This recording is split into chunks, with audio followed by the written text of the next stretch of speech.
Oh, hi there, and welcome to day 22 of the Twitter marketing strategies. I hope it's inspiring you to do something. I've just been down the long and winding road and getting towards home now. So anyway, maybe it'll help you as we move on to hopefully inspire you to focus on something for yourself for the next 30 days or so.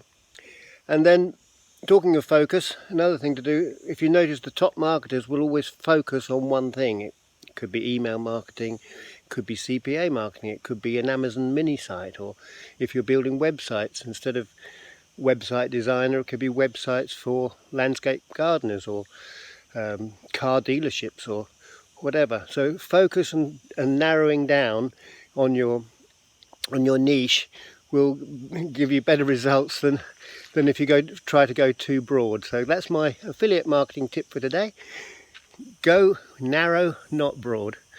I'm Ed Kirwan. Thanks very much for joining me. If you like what I'm sharing, please share it yourself so others can find it. And I look forward to seeing you tomorrow, day 23. Bye now.